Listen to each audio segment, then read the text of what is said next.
Boa noite, amados. A paz do Senhor Jesus, amém? Abra comigo a sua Bíblia, em Atos dos Apóstolos, no capítulo de número 2.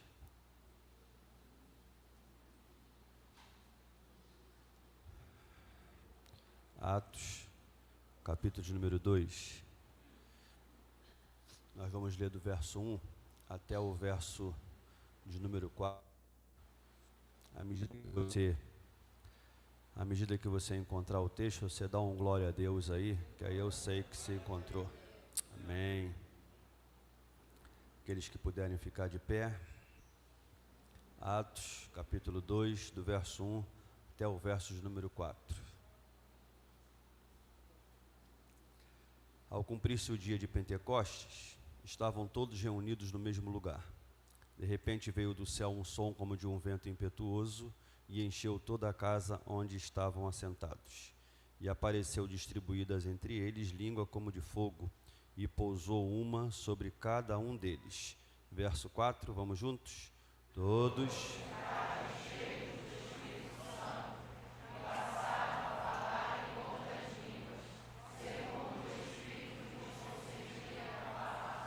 amém. Pode sentar. Que Deus nos abençoe com o texto lido da sua palavra. No capítulo de número 1, no verso 6, diz assim, Atos 1, 6. Então os que estavam reunidos lhe perguntaram: Senhor, será este o tempo em que restaures o reino a Israel? Respondeu-lhes: não vos compete conhecer tempos ou épocas que o Pai reservou pela sua exclusiva autoridade. Mas recebereis poder ao descer sobre vós o Espírito Santo, e sereis minhas testemunhas, tanto em Jerusalém, como em toda a Judéia e Samaria, e até os confins da terra. Jesus, depois que ressuscitou, diz a Bíblia que Jesus apareceu por cerca de 40 dias. Ele apareceu para aproximadamente 500 pessoas. Jesus apareceu para dar testemunho da sua ressurreição.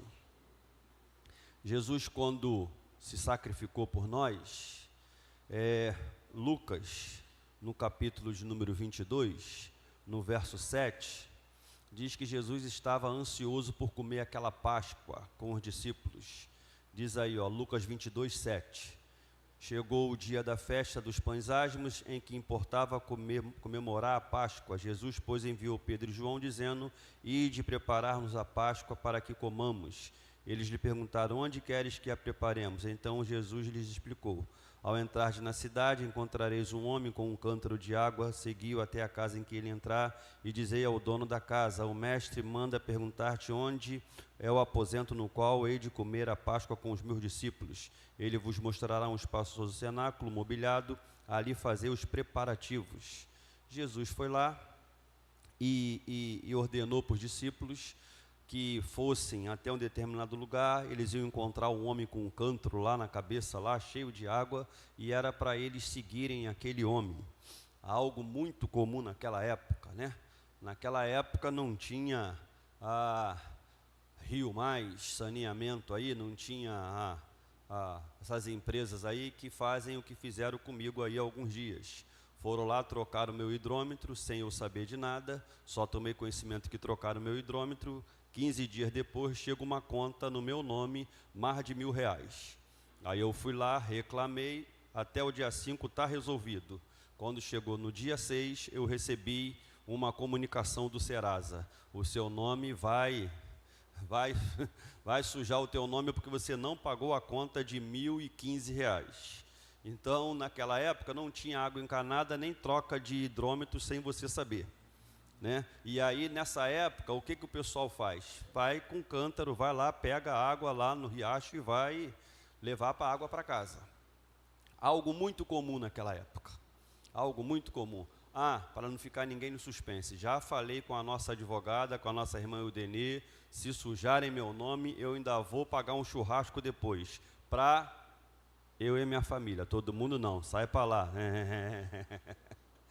Mas é claro que a gente vai, né, correr atrás do nosso direito, porque se não sujar o meu nome, eu já estou feliz da vida. O negócio é eles, né? Mas tudo bem. Naquela época, homem com um cântaro na mão, né, e levar água de um lado para o outro era a coisa mais comum. Jesus fala para eles: vocês vão lá, vão aí, quando vocês veem um homem lá, com um cântaro lá, uma água lá, você vai e segue. Era uma coisa mais comum, mas eles obedeceram. Com a probabilidade altíssima de se enganarem, eles obedeceram, mas chegando lá, deu tudo certo. Porque por mais que tivesse lá, naquela época lá, isso fosse comum, carregar água em cântaros de um lado para o outro, naquele dia alguma coisa aconteceu que eles avistaram exatamente o homem que Jesus queria que eles avistassem. E vendo aquele homem, não chegaram logo perto não, foram seguindo.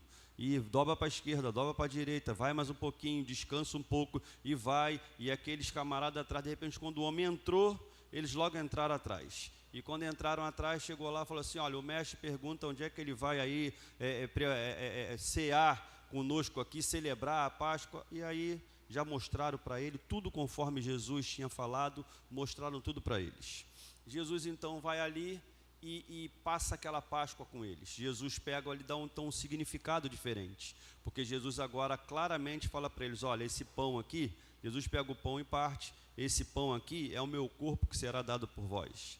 Depois que os discípulos cearam, Jesus pegou o cálice, distribuiu e falou: esse cálice é a nova aliança que se tem agora com Deus. Esse cálice representa o meu sangue, que será vertido na cruz do Calvário.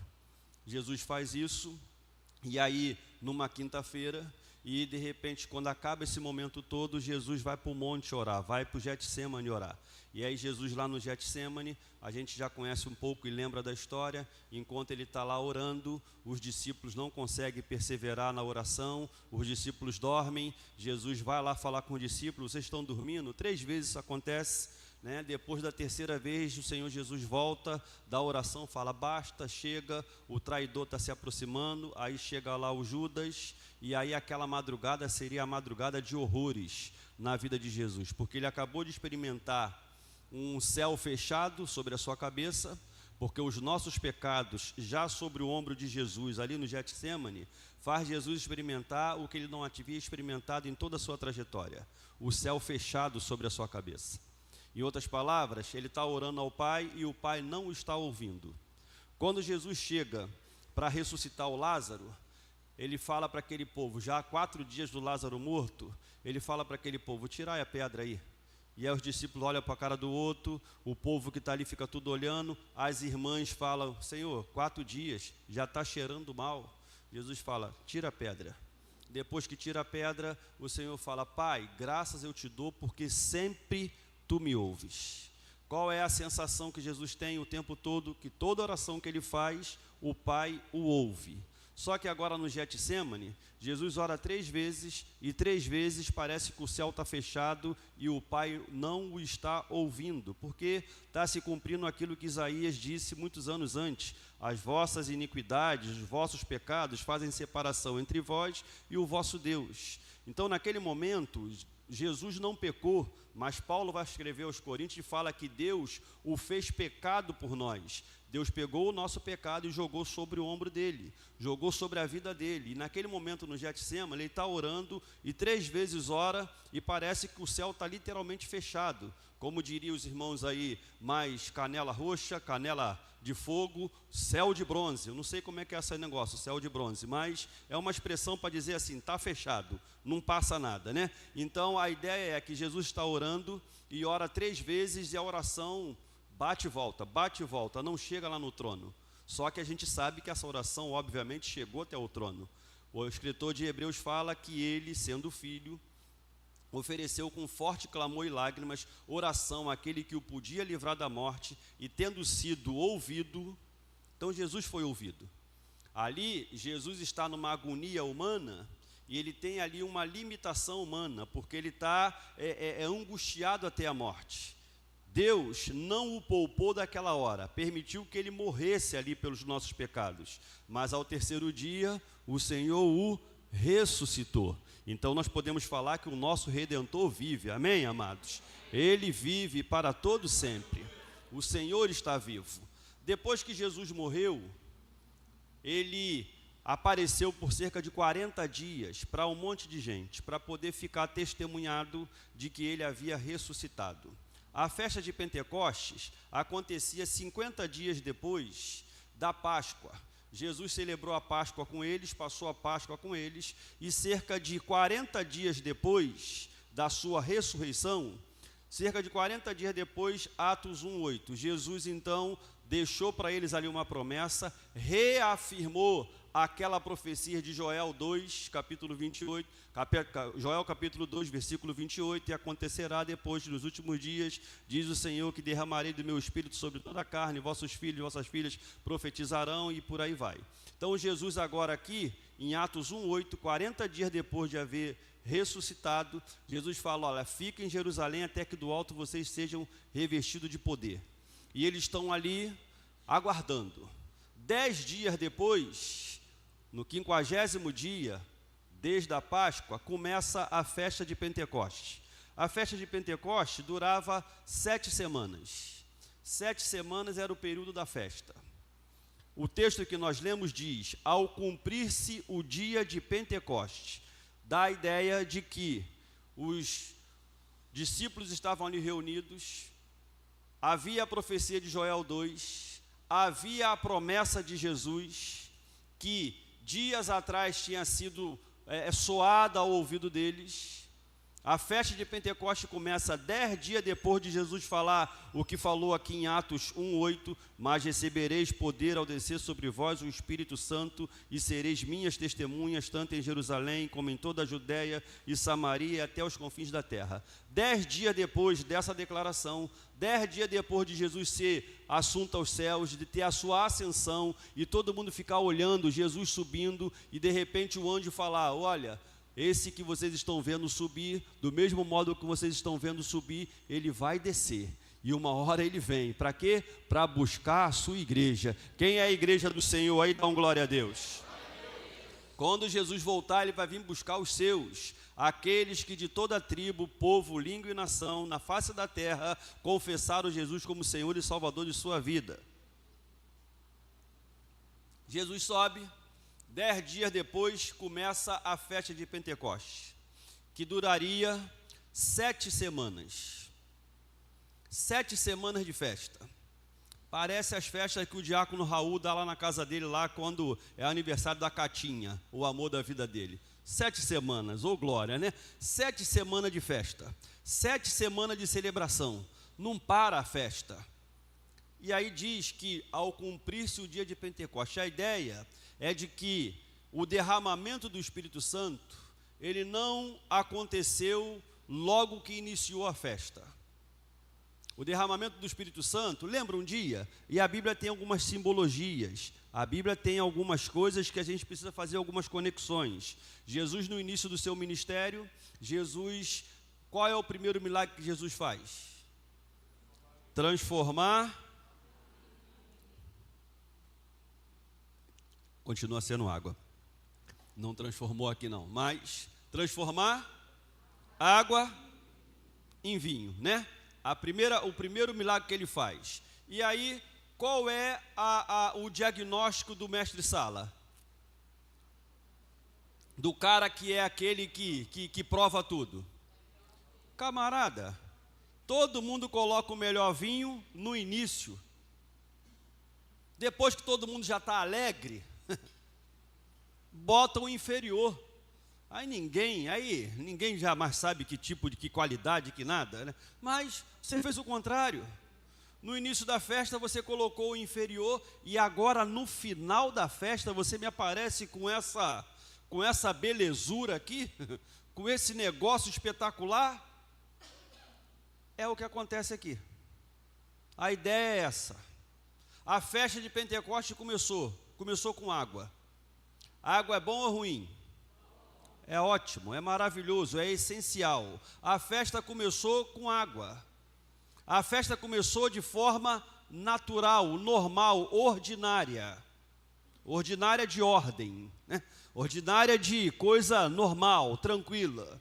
O tempo foi passando e passa a primeira semana de festa, passa a segunda semana de festa, vai passando. Quando chega no final, ao cumprir-se o dia de Pentecoste, o que era água, agora é transformado em algo superior. Agora vem um vinho novo, agora vem algo novo, agora é derramado o Espírito Santo. E aí diz o texto, de repente, veio do céu um som como de um vento impetuoso e encheu toda a casa onde estavam assentados, e apareceu distribuídas entre eles línguas como de fogo, e pousou uma sobre cada um deles. Era cerca de 120 crentes, 120 irmãos, reunidos no mesmo lugar, perseverando. A promessa de Jesus é: mas recebereis poder ao poder do Espírito Santo, mas recebereis poder ao descer sobre vós o Espírito Santo, e vocês serão minhas testemunhas. Permanecei lá, fica lá. E eles permaneceram, eles ficaram. A promessa é: vai descer o Espírito Santo. Aí uma semana de festa, cadê o Espírito Santo? 2 semanas de festa, cadê o Espírito Santo? 3 semanas de festa, cadê o Espírito Santo? 4 semanas de festa, cadê o Espírito Santo? E de repente, ao cumprir-se o dia de Pentecoste, a ideia de que já está se aproximando do fim, quando de repente, aquela normalidade de dias passados tira a expectativa de todo mundo, quando de repente aquela normalidade de semanas passadas tira de todo mundo a perspectiva de algo novo, de repente vem um som, surge um som, se manifesta um som de um vento impetuoso e enche toda a casa. E a galera que estava ali começou a falar em novas línguas, e aí o Espírito Santo derramou sobre eles língua como de fogo, sobre cada um. E eles começaram a falar, cheios do Espírito Santo, as grandezas de Deus. Nesse contexto, a língua que eles estão falando nesse contexto são línguas inteligíveis, são línguas em que a pessoa que pertence à nação da qual aquele idioma está sendo falado é a sua língua natural, porque diz o texto aqui, verso 5. Veja aí comigo aí o verso 5. Ora, estavam habitando em Jerusalém judeus, homens piedosos, vindo de todas as nações debaixo do céu. Quando, pois, se fez ouvir aquela voz, afluiu a multidão que se possuiu de perplexidade, porquanto cada um os ouvia falar na sua própria língua. Estavam, pois, atônitos e se admiravam, dizendo: vede, não são porventura galileus todos esses que estão aí falando? Verso 8, lê comigo aí o verso 8. E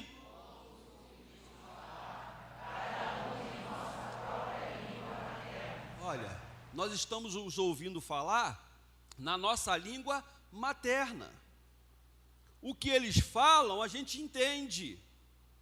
E o que eles falam? Eles anunciam as grandezas de Deus.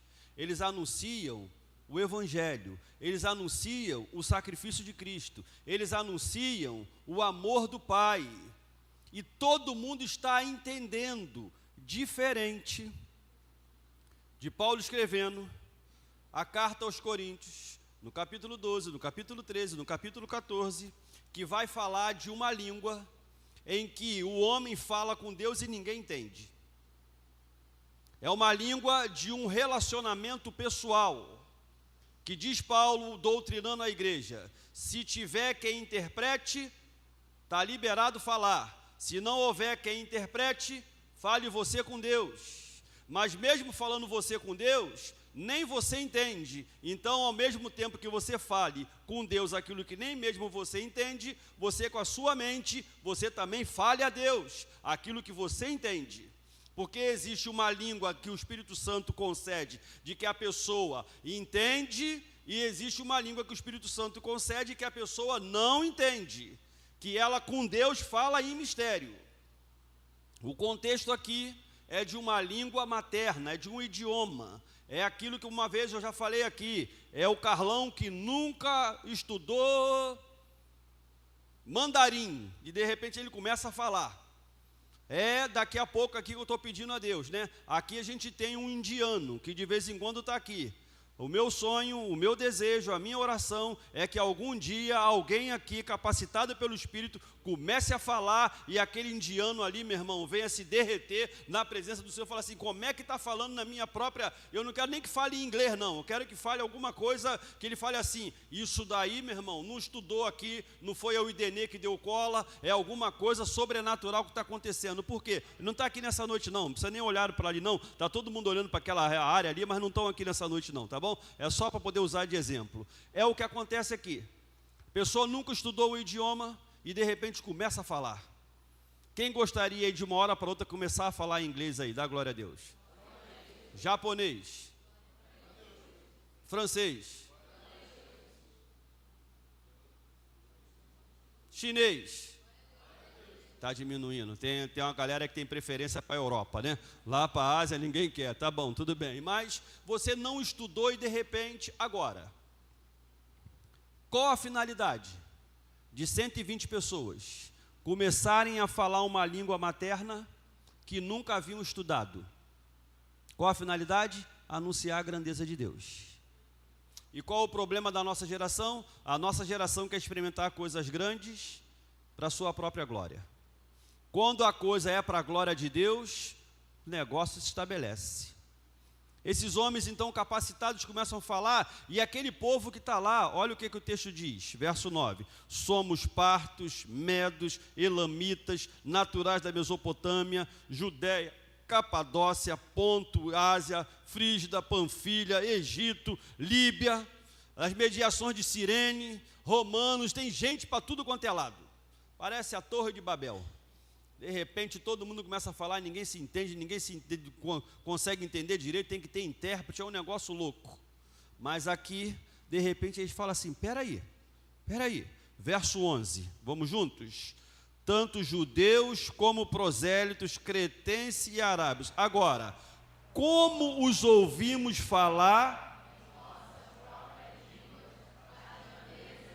Cara, que negócio é esse? Como é que a gente consegue ouvi-los falar na nossa própria língua as grandezas de Deus? Porque aqueles 120 homens, quem são? Homens e mulheres, aquela igreja ali, quem são? Universitários, poliglotas, gente que estudou a vida inteira? Não, são pessoas simples. São pessoas que trabalham na roça, são pessoas que que vivem da pesca, são pessoas humildes, são pessoas simples. Se hoje o nosso ensino aí, né, o nosso ensino público é um negócio sofrível, aqui então o negócio não existe. São pessoas simples, são pessoas humildes, são pessoas que não estudaram, que não tiveram a oportunidade de estudar, e de repente eles começam a falar outros idiomas, anunciando com a própria língua as grandezas de Deus. E aí o que acontece? Fica todo mundo atônito, fica todo mundo perplexo, chama a atenção de todo mundo. E aí, quando alguns começam a zombar, o Pedrão levanta-se e fala assim, peraí. Verso 14, então se levantou Pedro com os 11, erguendo a voz, advertiu-os nesses termos: varões judeus e todos os habitantes de Jerusalém, tomai conhecimento disto e atentai nas minhas palavras. Estes homens não estão embriagados como vinde pensando, sendo esta a terceira hora do dia, mas o que ocorre é o que foi dito por intermédio do profeta Joel. E acontecerá nos últimos dias, diz o Senhor, que derramarei do meu espírito sobre toda a carne. Vossos filhos e vossas filhas profetizarão, os vossos jovens terão visões, e os sonharão os vossos velhos. Até sobre os meus servos e sobre as minhas servas derramarei do meu espírito naqueles dias, e profetizarão. E o texto continua falando, continua. Quando chega aqui, no verso 26, por isso se alegrou o meu coração e a minha língua exultou. Além disto, também a minha própria carne repousará em esperança, porque não deixará a minha alma na morte, nem permitirá que o teu santo veja a corrupção. Fizeste-me conhecer os caminhos da vida, encher-me-ás de alegria na tua presença. Irmãos, seja-me permitido dizer claramente a respeito do patriarca Davi. O Pedrão está pregando e está falando que ele morreu e foi sepultado, e no seu túmulo permanece até hoje entre nós, sendo pois profeta, sabendo que Deus lhe havia jurado que um dos seus descendentes se sentaria no seu trono, prevendo isto, referiu a ressurreição de Cristo, que nem foi deixado na morte, nem o seu corpo experimentou a corrupção. A este Jesus Deus ressuscitou, de que todos nós somos testemunhas. E aí o Pedrão começa a falar, e de repente, verso 37, ouvindo eles estas coisas, compungiu-se do coração, e perguntaram a Pedro e aos demais apóstolos: que faremos, irmãos? Respondeu-lhes Pedro: arrependei-vos e cada um de vós seja batizado em nome de Jesus Cristo para a remissão dos vossos pecados, e recebereis o dom do Espírito Santo. E de repente, 3.000 pessoas são batizadas. 3.000 pessoas são salvas. 3.000 pessoas são alcançadas. Por que essas pessoas foram alcançadas? O texto nos ensina algumas coisas. Primeiro, para que a promessa se cumprisse, esse povo precisou ser obediente. E como é que a gente percebe aqui a obediência desse povo? O Senhor Jesus falou: perseverar em oração, ficai reunido, permaneçam aí até que do alto vocês sejam revestidos de poder. A obediência dessa igreja abençoou e foi usada por Deus para ministrar o coração de 3.000 pessoas. Segundo, eles não apenas obedeceram, mas essa obediência passou pelo viés da perseverança. Porque uma coisa é você obedecer hoje, outra coisa é você obedecer hoje e continuar obedecendo amanhã. Outra coisa é você começar a continuar obedecendo depois de amanhã. Uma coisa é você obedecer durante uma semana.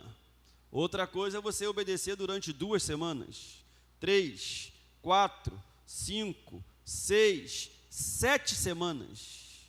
Esses caras obedeceram e perseveraram na obediência. A promessa está posta, a promessa foi feita, mas eles precisaram obedecer, ficar ali orando, e precisaram perseverar na obediência. Ao cumprir-se o dia de Pentecoste, o Espírito Santo foi derramado sobre a vida deles. O Espírito Santo foi enviado por Jesus. Jesus dizendo lá para os discípulos, no capítulo 16, 17 de João, Jesus fala: olha, eu vou preparar outro Consolador. E vou enviar o Consolador. Ele que vai vir, ele tem a mesma essência que eu. Por isso o Espírito Santo, como alguns pensam, o Espírito Santo não é um poder.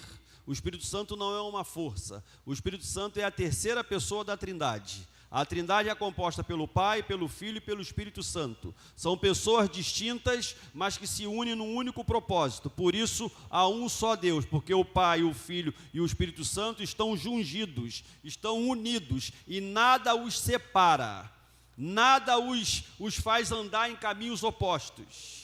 O Espírito Santo não é o poder, não é uma influência, ainda que tenha poder e exerça influência, mas o Espírito Santo é a terceira pessoa da Trindade. Ele é que está conosco aqui agora, agindo no nosso meio, nos capacitando e nos fazendo ir além dos nossos limites. Lá no trono está o Pai e está o Filho. O Pai e o Filho estão lá no trono, e o Pai no trono, o Filho à direita, e aqui o Espírito aqui conosco. Mas vai chegar um dia que a Trindade Santa vai se reunir novamente, porque o Filho vai vir nos buscar, e nós iremos ser levados com Ele, como uma igreja gloriosa, sem mácula, sem ruga, sem mancha, sem defeito, porém santa para a glória de Deus.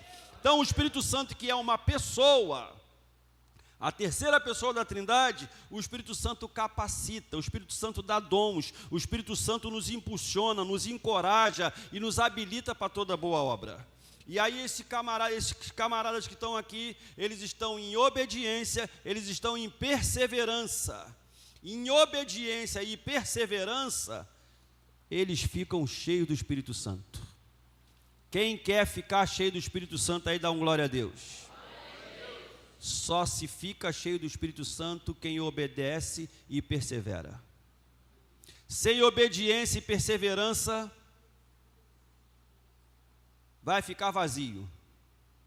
Com obediência e perseverança, vai transbordar, que é o que aconteceu aqui. Agora, olha que coisa interessante, irmãos.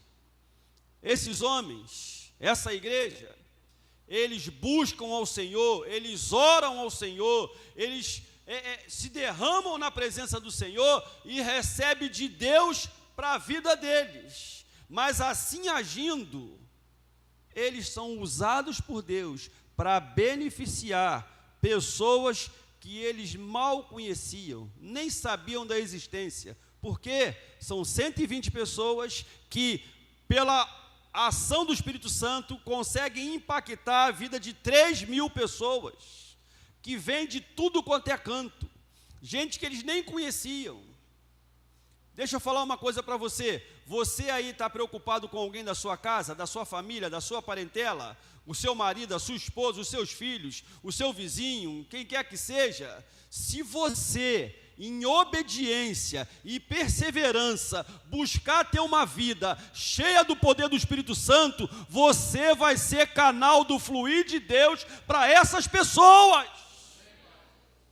Até para pessoas que você nem conhece, até para pessoas que você não sabe nem o nome, quando que nasceu, a idade que tem.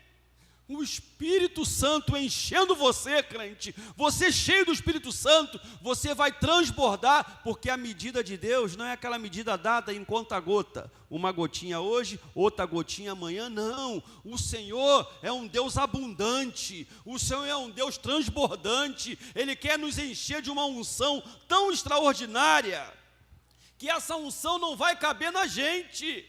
Nós somos vasos pequenos, pela grandeza do poder de Deus, nós somos vasos pequenos, que ao nos encher, transborda para quê? Para glorificar o nome dEle, e para libertar e para abençoar pessoas que estão à nossa volta. Então você está aí orando, né? Você está orando, você está pedindo oração, né? Para que o Senhor alcance alguém. Filho, isso começa contigo. É contigo. E olha que legal, os 3.000 que vão ali, os 3.000 foram buscar a ação do Espírito Santo? Os 3.000 estavam ligados na promessa? Os 3.000 foram ali somar força com 120? Não.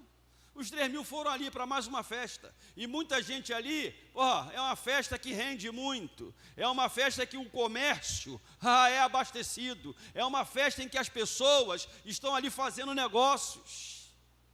Só que tem um povo, 120 pessoas, tem um povo que está antenado, que foi feita uma promessa há muitos séculos atrás. Tem um povo que está agora ali com o seu coração palpitando e o seu ouvido ainda latejando de uma maneira boa, aquelas palavras que Jesus 10 dias antes havia falado. Jesus falou assim, olha, vocês vão receber, fica aí e tal. Eles ficam ali, e olha, poxa, Jesus falou, vamos lá, está começando a festa. Há 10 dias atrás o Senhor falou, a festa começa. Aí passa 7 dias, 14, 21, 28, e vai. Ao cumprir-se o dia de Pentecoste, agora já são quase 60 dias de quando Jesus falou, são quase 2 meses depois, desde que Jesus reafirmou aquela promessa, quase 2 meses depois, o Espírito Santo é derramado sobre a vida da igreja, e aqueles 120, pela sua obediência, pela sua perseverança, pela sua fidelidade a Deus, foram usados pelo Senhor para transformar a vida de 3.000 pessoas. Olha para quem está do teu lado aí e fala assim, se você estiver cheio do Espírito Santo, Deus pode libertar muitas vidas, usando você, filhão. É você, filhão, é você, filhona. Somos nós. Ah, mas eu não tenho condições, eu não sou capacitado. É verdade, você não tem condições, você não é capacitado, assim como eu, mas o Espírito Santo nos enchendo, nos capacita, nos habilita e nos usa. O Espírito Santo, amado, não é um poder, não é uma força. O Espírito Santo é a terceira pessoa da Trindade. Ele tem poder para me usar e te usar para impactar vidas, muito além do que a gente possa imaginar, muito além do que a gente possa pensar. Esses homens estavam ali e, em obediência, perseveraram. E essa obediência e essa perseverança os fizeram experimentar coisas extraordinárias. Filho, se esses homens conseguiram isso, se esses homens experimentaram isso, cara, eu e você podemos experimentar. Quem são esses homens? Não tem ninguém aqui de especial. Não tem ninguém aqui diferente de mim e de você. Não tem aqui ninguém melhor do que eu e você. Quem são esses homens? Homens como nós. Pessoas iguaizinhas a mim e a você. Gente simples. Gente humilde. Quem são eles? Pessoas de uma classe diferente? Não, iguaizinhos a mim e a você. O que eles tinham diferente? Passaram a ter a unção do Espírito Santo, que desceu sobre eles e os capacitou de tal maneira que eles experimentaram algo extraordinário, cara. Eles começaram a falar da grandeza de Deus em línguas que eles não haviam estudado. Deus pode fazer isso na minha vida e na tua vida. Deus pode fazer isso comigo e contigo. Deus pode fazer isso através de mim e de você. Tem muitas pessoas precisando ouvir o Evangelho. Cara, e uma vida cheia do poder de Deus é um negócio tão assim extraordinário, é um negócio tão maravilhoso, que Deus tanto pode fazer com que eu e você venhamos falar um idioma que nós nunca estudamos, como Deus é capaz de fazer que uma mensagem, através da minha e da tua vida, alcance corações, sem sequer darmos uma única palavra. Se Ele quiser, Ele coloca um idioma. Se Ele quiser, Ele nos dá as palavras certas, no idioma que nós já temos, no idioma que a pessoa tem. E se Ele quiser, Ele fala, não usando palavra nenhuma, simplesmente fazendo a luz dele brilhar na nossa vida. E as pessoas ao olharem para a gente, cara, como é que esse camarada age assim? Como é que ele reage assim? Como é que esse camarada toma essa atitude? Como é que ele fez isso? Ou como é que ele não fez aquilo? Como é que ele aceitou aquilo? Como é que ele rejeitou aquilo? E essas coisas começam a dar nó na cabeça das pessoas. E as pessoas começam a falar assim, que história é essa? Que negócio é esse? Ah, amado, é o Espírito Santo usando a minha e a tua vida para propagar uma mensagem sem palavras. Simplesmente através das atitudes, do comportamento, do bom testemunho. Sabe lá naquele local de trabalho, onde todo mundo sabe que o chefe e aquela galera armou para colocar você na maior furada, e aí você vai lá e fala assim, não, tem que fazer? Eu faço. E aí você chega lá, começa a fazer, aí aquilo que todo mundo está na expectativa assim, vai dar errado, no final de tudo, dá super certo. Assim, como é que esse cara... E aí você faz tudo para a glória de Deus, e aí é o próprio Deus que começa então a fazer com que a luz dele brilhe em você. Você não deu palavra nenhuma. Ou você está lá, e de repente todo mundo está vendo assim, duvido que ele vai rejeitar isso. Duvido que ele vai ter coragem de fazer isso. E de repente você fala assim, não. Como é que ele fez isso?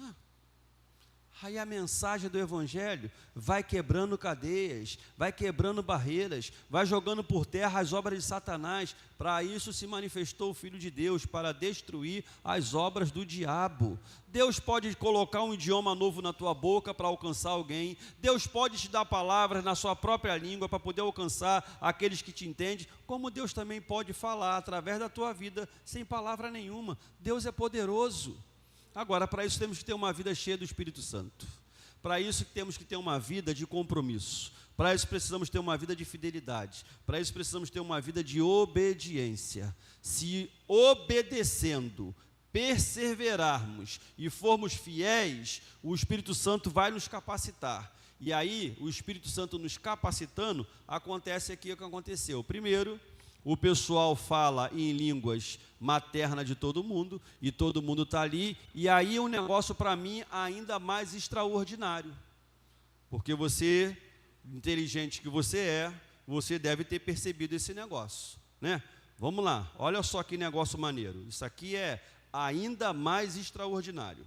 Vamos lá, verso 7, capítulo 2 aí, volta comigo. Estavam, pois, atônitos e se admiravam, dizendo: vede, não são porventura galileus todos estes que aí estão falando? E como os ouvimos falar, cada um em nossa própria língua materna. Aí somos aí, ó, partos, medos, elamita, natural da Mesopotâmia, Judéia, Capadócia, Ponto, Ásia, Frígia, Panfilha, Egito, Líbia, e Cirene, e romanos e tal. Então, vamos lá, tem 3.000 pessoas, eu não fiz a matemática, quem quiser fazer aí, que faça aí, tem 3.000 pessoas ali, só que não são só 3.000, 3.000 se convertem, 3.000 se batizam. Tem os 3.000 que foram alcançados e tem mais uma galera que ficou zombando. Estão embriagados, esses caras então é bêbado e tal. Então tem mais de 3.000 pessoas. Tem 120. Eu não sei quantos dos 120 falou na língua daquele povo, outros que falaram na vida daquele, porque está aqui, ó, tem partos, medos, elamitas, naturais da Mesopotâmia, Judéia, Capadócia, Ponto, Ásia, Frígia. Tem gente, um monte de gente. Tem um monte de dialeto, tem um monte de idioma aqui, meio que ninguém entende. Só que aí tem um grupo que fala para esse grupo aqui, tem outro grupo que fala para esse grupo aqui, tem outro grupo que fala para aquele grupo de lá, e assim vai, né? Só que aí, a partir do verso 14, então se levantou Pedro com os 11, e erguendo a voz, advertiu-os nesse termos: varões judeus e todos os habitantes de Jerusalém, tomai conhecimento disto e atentai nas minhas palavras. O que dá a ideia aqui? Que agora é o Pedrão, um único homem, falando um único idioma, e ele falando um único idioma, todo mundo que está ali entende ao mesmo tempo. O que é isso? É a maior tradução simultânea de toda a história. Já viu quando se reúne a ONU? A ONU, quando se reúne lá, tem aquele chefe de Estado, todo mundo com fonezinho de ouvido lá, né? Porque daqui a pouco tem alguém que está falando na sua própria língua. Quando fala no inglês, como é uma língua mais universal, muitos ali falam inglês, não precisam estar com aquele negócio no ouvido, né? Só quem não conhece o inglês. Quem não conhece o idioma de quem está falando lá, bota aquele negocinho lá, aquela tradução simultânea. O cara fala lá na sua língua, o cara que está aqui, que é de uma outra nação, um outro idioma, ele consegue acompanhar o discurso do outro. Aqui agora tem um único cara, que é o Pedro. O único apóstolo, o Pedrão. O Pedrão está aqui falando e está todo mundo ali ouvindo. Cara, isso é a maior tradução simultânea de todos os tempos. Isso é a ação do Espírito Santo. Quando o Espírito Santo quer, ele vai lá e ensina a Yasmin falar inglês. Quando o Espírito Santo quer, ele vai lá, usa o Cauã para poder falar para um montão de gente com um monte de idioma diferente e todo mundo entende. Cara, que coisa extraordinária. Se o Senhor não quiser que alguém aqui fale na língua aí do Barat, se ele quiser que a gente fale aqui em português e o Barat entenda lá, sei lá qual é a língua dele, é inglês, sei lá o que ele fala aí, inglês eu sei que ele fala, né? Porque é assim que o Idenê se comunica com ele, né? Eu falei o quê? Não, inglês é a língua que ele fala aqui, mas ele é indiano. A língua? Hindi. Sangue de Jesus tem poder 3 vezes. Mas é isso aí, né? Então, eu quero que assim, um dia, que ou o Espírito Santo use alguém que ele saiba assim, nunca falou inglês, como é que está falando comigo aqui em inglês? Ou então, nessa labachura aí, né? Eu está falando assim, ou então, ele está ouvindo aqui alguém falar em português, mas no ouvido dele está chegando ou em inglês ou então em hindi. Isso aí. Por quê? Porque é o que o Espírito Santo sabe fazer, filho, como ninguém. Isso significa dizer o seguinte, irmão, hoje a gente tem um desafio. Qual é o desafio? De ter a linguagem certa para falar com cada faixa etária, não é assim? A gente aqui agora, por que as crianças saíram daqui do nosso meio e foram lá para cima? Porque tem uma maneira diferente de se comunicar com elas. Por que que na classe da escola dominical a gente separa adolescente numa classe, jovens em outras, as senhoras numa classe, os homens em outras? Porque facilita, didaticamente isso é mais aplicável, fica melhor. Quando tem que fazer classe única é bacana, é legal, mas muito melhor quando a gente consegue fazer assim, o adolescente está ali, por quê? Porque cada um vai na linguagem própria. Isso é o quê? É a nossa didática, isso é a nossa estratégia, isso é humano. Mas quando o Espírito Santo se manifesta, quando o Espírito Santo age, aí, filho, eu vou dizer uma coisa para você, o Espírito Santo, ele consegue se comunicar de uma única vez com toda a faixa etária. Seja com criança, seja com adolescente, seja com jovem, seja com adulto, seja com ancião, o Espírito Santo, quando se comunica, atinge a todos para a glória de Deus, porque a maneira como ele se comunica é diferente. Por isso, amado, eu e você precisamos nos despertarmos para uma realidade urgente de que o Espírito Santo quer fazer coisas novas na nossa vida e através da nossa vida. Eu estou aqui sonhando, eu estou orando, e já orei mais, tenho que voltar a orar mais, para ver aqui nesse lugar, crianças chorando na presença do Senhor, crianças buscando ao Senhor, adolescentes clamando e vibrando e buscando ao Senhor, jovens se consagrando ao Senhor, adultos inundados pelo Espírito Santo, anciãos, pessoas que parem de falar, agora eu estou cansado, agora eu não sirvo mais para nada, agora é só canseira e enfado. Não, homens cheios do Espírito Santo, independente da idade, ainda sonham, não param, continuam, porque quando a gente começa a reparar a força do vento contrário, quando a gente começa a colocar as impossibilidades, quando a gente começa a falar, ai, dói aqui, ai, dói ali, isso, aquilo, nós estamos tratando a obra de Deus de forma natural. Mas nós fomos chamados para nos posicionarmos e vivermos o sobrenatural. O Senhor usa de criança a idosos, porque Ele tem poder para fazer coisas extraordinárias, independente da nossa saúde humana, da nossa saúde física. Nós não podemos limitar o poder de Deus, gente. Porque eu sou novo demais, eu não passo de uma criança. Ô Jeremias, eu vou colocar na tua boca as minhas palavras, Jeremias. Mas agora eu já estou velho. Na velhice ainda darão frutos.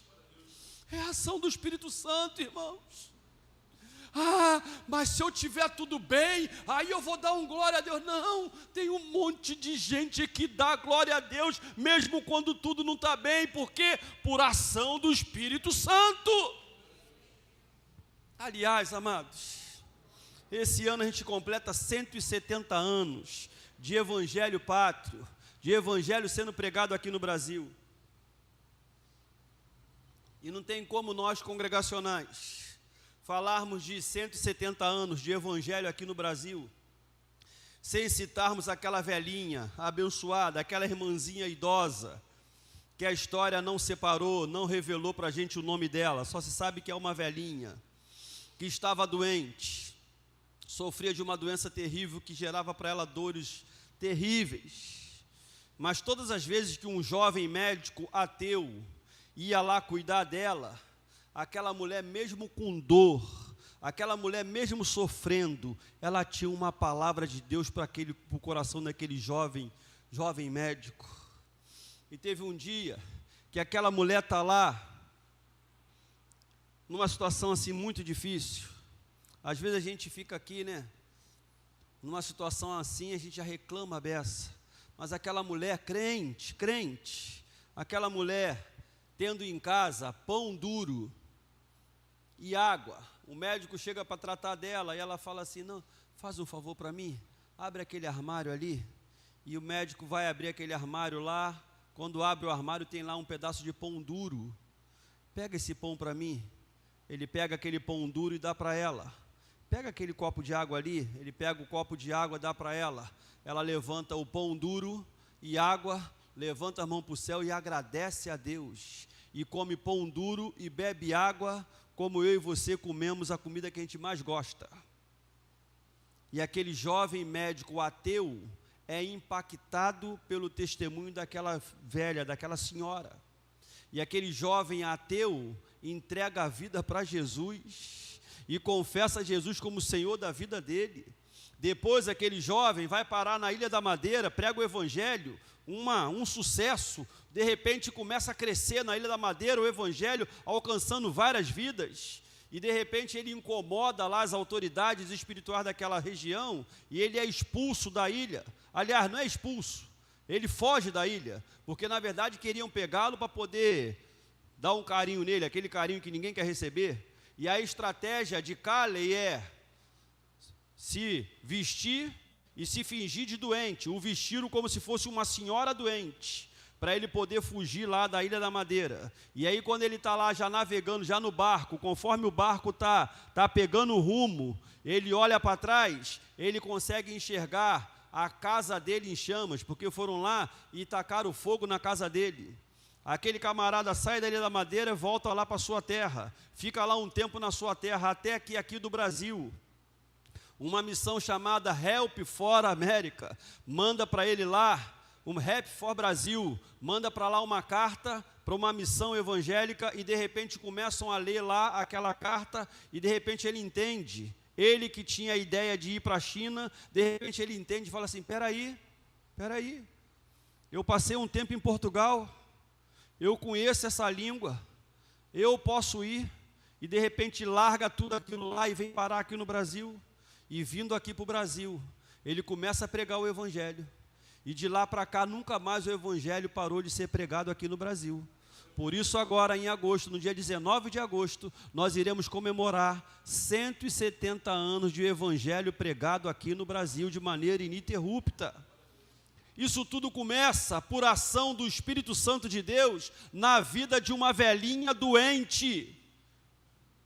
Doente do corpo, mas sarada da alma. Limitada no seu físico, mas sem limites no seu espírito, porque o espírito dela está marcado, está encharcado, está inundado pela presença do Espírito Santo. E aquela mulher em meio a dores, ela testemunha do amor do Pai.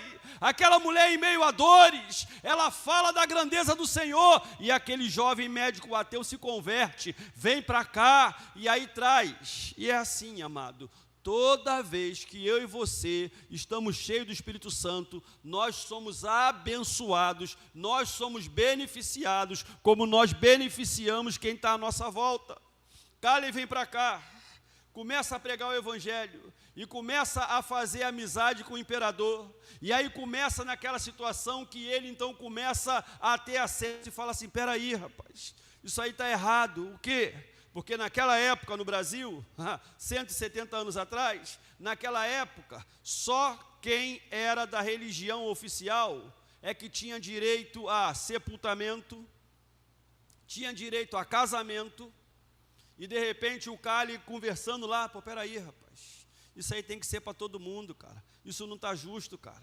E aí de repente então, os brasileiros daquela época começam a ter acesso a registrar suas crianças, começam a ter acesso a sepultar os seus mortos, começam a ter acesso a se casar de forma legítima. Aquilo que era só para alguns, Calley, usado pelo Espírito de Deus, vai lá e fala assim, isso tem que ser um benefício para todos. E aquele homem, podendo ser deportado, podendo ser expulso, não fez caso disso, mas com a ousadia dada pelo Espírito Santo, foi lá e confrontou as autoridades, e o negócio avançou e trouxe benefício para toda a sociedade. Quando eu e você estamos cheios do Espírito Santo, nós somos abençoados, nós somos beneficiados, mas a bênção de Deus na nossa vida, ela é transbordante, então ela atinge, ela alcança, ela é derramada para pessoas que estão à nossa volta. se nós queremos ver algo novo acontecendo na nossa vida, se nós estamos querendo ver uma vida nova, não só para nós, mas como para aqueles que nos cercam, irmão, a responsabilidade começa comigo e contigo. Não adianta pensar em quem não veio nessa noite. O Senhor sabia quem estaria aqui nessa noite. Aliás, o Senhor sabe de todas as coisas. Então o Senhor tem um negócio diferente comigo e contigo, porque Ele deu a oportunidade de eu e você estarmos aqui, e aqueles que estão de casa ouvindo e vendo. O Senhor tem um negócio diferente. Então, filhão, levanta, crente, desperta, crente, obedece, persevera, seja fiel, porque cheio do poder do Espírito Santo, eu e você vamos ter comunhão com o Pai de tal maneira que o poder do Senhor na nossa vida irá nos habilitar a fazer obras extraordinárias, a fazer obras maiores, a fazer obras que glorifiquem o nome do Senhor. Carlão começou a falar aqui, diz o povo que marchem, diga ao povo que marche, não para. O negócio está difícil. Cara, está difícil para todo mundo. Eu estou com preocupação. Todo mundo está. Eu estou triste. Todo mundo tem motivo para estar. Mas, irmão, uma vida cheia do poder do Espírito Santo, a alegria do Senhor é a nossa força. A cabeça está doendo, isso e aquilo. No Senhor tem o refrigério, no Senhor tem o abrigo, no Senhor tem o segurança. Eu posso ficar meio abatido durante alguns minutos, mas daqui a pouco vamos embora e estamos preparados para mais uma. Bateu aqui, doeu aqui, mesmo que vou meio curvadinho aqui até conseguir se aprumar, mas eu vou. Por quê? Porque o Espírito Santo nos ajuda a avançar. O Espírito Santo nos ajuda a ir além. Então, amados, nós precisamos aprender com esse povo humilde, esse povo simples, esse povo que chega no capítulo 2, no verso 42 aí, eles perseveram, veja aí o que está escrito aí, capítulo 2, verso 42, e perseveravam na doutrina dos apóstolos, na comunhão, no partir do pão, nas orações, em cada alma havia temor, muitos prodígios e sinais eram feitos por intermédio dos profetas, todos os que creram estavam juntos e tinham tudo em comum, vendiam suas propriedades e bens, distribuindo o produto entre todos, à medida que alguém tinha necessidade, diariamente perseveravam unânimes no templo, partiam pão de casa em casa, tomavam suas refeições com alegria e singeleza de coração, louvando a Deus e contando com a simpatia de todo o povo. Enquanto isso, acrescentava-lhe o Senhor dia a dia os que iam sendo salvos. Uma igreja cheia do poder do Espírito Santo. Uma igreja cheia do Espírito Santo é uma igreja que causa impacto na sua sociedade, é uma igreja que fica habilitada a vivenciar aquilo que Jesus há mais de 2000 anos orou por nós. Pai, que eles sejam um assim como nós o somos, que eles sejam aperfeiçoados na unidade. Para quê? Para que o mundo creia que o Senhor me enviou. A melhor maneira da igreja pregar o Evangelho é a igreja vivendo em comunhão, vivendo verdadeiramente no propósito único de glorificar, de exaltar o nome do Senhor, amando-se, cuidando-se, ajudando-se. Essa é a melhor maneira de pregar o Evangelho. A melhor maneira de pregar o Evangelho é se colocar antenado naquilo que é o projeto de Deus em Jesus para as nossas vidas. Que enquanto comunidade, nós precisamos ter tudo em comum, que enquanto comunidade, nós precisamos ajudar uns aos outros, que enquanto comunidade, nós precisamos oferecer o ombro amigo, que enquanto comunidade, nós precisamos estender a mão um ao outro, que enquanto comunidade, se alguém está fraquinho, a gente vai lá e ajuda a levantar, a pôr de pé. Que enquanto comunidade, a tristeza do irmão é nossa, a alegria do irmão é nossa, tudo temos em comum. Quando vivemos o propósito do Espírito Santo de Deus, estabelecido na oração sacerdotal de Jesus, Ah, amado, o evangelho é pregado e todo mundo quer fazer parte daquele negócio. E sabe o que é legal? O Senhor vai atraindo, o Senhor vai levando. Lembra, a gente agora, há um tempo atrás aí, a gente pregou sobre Asa, sobre o rei Asa. O rei Asa tomou uma atitude diferente, ele chamou todo mundo para um jejum, chamou todo mundo para se consertar e falou que todo mundo deveria adorar somente ao Deus Todo-Poderoso. Aí o que aconteceu? Ele foi lá depois de 10 anos de tranquilidade, ele teve agora uma grande preocupação, uma guerra. Ele foi lá então, orou, Deus deu para ele graça, ele venceu. O profeta chegou e falou com ele, falou assim, olha, se esse povo adorar a Deus de todo o coração, cara, isso aqui vai virar festa todo dia vai ter celebração, porque Deus vai dar vitória. Então ele foi lá e falou assim, ó, a partir de agora está decretado que ninguém aqui em Judá pode adorar a outros deuses, só pode adorar ao Deus de Israel, Deus Todo-Poderoso. E ele levou tão a sério esse negócio, que a sua mamãe, Maaca, a rainha, fez o quê? Não, fez lá um altar para Azerar. Fez um altar lá para uma deusa estranha lá e ele pegou. No que ele pegou, o que ele fez? Ele depôs a mamãe dele do posto de rainha. Ele foi lá e falou assim, a partir de agora você não vai ter mais as honrarias porque você desobedeceu. E aí, a fama daquele cara cresceu de tal maneira que a galera que está lá em Israel, a galera quer descer. A galera quer vir para cá. A galera quer deixar a Baasa e quer vir para cá. A galera quer ficar com ele. E de repente, ele vai lá e faz uma besteira, o final não é muito bom. Mas por que a galera que está em outra cidade quer vir até Judá aonde ele está? Porque está todo mundo sabendo que ali naquele lugar está a mão de Deus. Quem quer ir para onde a mão de Deus está se manifestando aí, dá um glória a Deus. Todo mundo quer estar, não é? É assim, amado.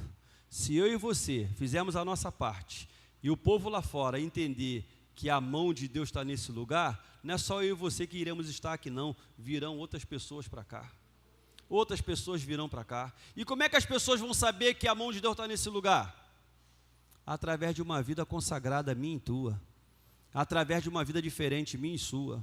Através de um linguajar diferente, através de um vestir diferente, através de uma ação-reação diferente, através de uma vida de obediência, de perseverança, de princípios, de propósitos, as pessoas começam a vir naturalmente. Aí sabe aquele teu parente que você já convidou 389 vezes para vir e nunca veio até hoje? De repente vai chegar uma hora que ele mesmo vai se convidar, vai falar assim, ô fulano, quando é que é o culto mesmo lá na sua igreja? Eu quero ir lá. Mas como? Eu nem te convidei, não. Por quê? Atraídos pela presença de Deus que se manifesta na tua vida.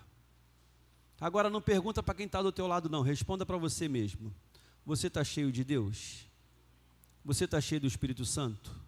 O Espírito Santo está transbordando na tua vida? O Espírito Santo pode alcançar outras vidas usando você?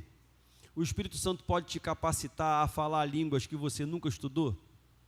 O Espírito Santo é capaz de capacitar você na própria língua que você estudou, muito ou pouco, não importa, mas para poder falar da grandeza de Deus para outros. O Espírito Santo pode usar as suas ações e reações para poder impactar a vida de outros. Amém ou não amém? Num 3, um amém para Deus. 1, 2, 3. Amém. Amém. O Espírito Santo pode. Agora, para isso, obediência, perseverança e fidelidade. Aí nós vamos ver coisas maiores. Aí nós vamos ver os milagres acontecendo. Por quê? Porque esse povo, porque foi obediente, esse povo porque perseverou, esse povo porque foi fiel, esse povo não apenas viu aquele movimento de crescimento estupendo, mas esse povo começou a contar com a simpatia de quem estava à volta. Esse povo começou a ser bem visto na sociedade. Esse povo começou a ser reconhecido em todos os cantos. Já viu como é que é aqui em Senador Camará? Aqui em Senador Camará, nessa terra boa, ampla, que mana leite e mel, nessa terra aqui que de vez em quando chove uma balinha, Você já viu como é que é aqui? Se passa um crente comprometido, crente. Se passa um crente e esses meninos estão aí com esses brinquedos deles, e aí é um crente verdadeiro que está passando, qual é a reação? Baixa a cabeça, pede oração, deixa o brinquedo de lado. Por quê?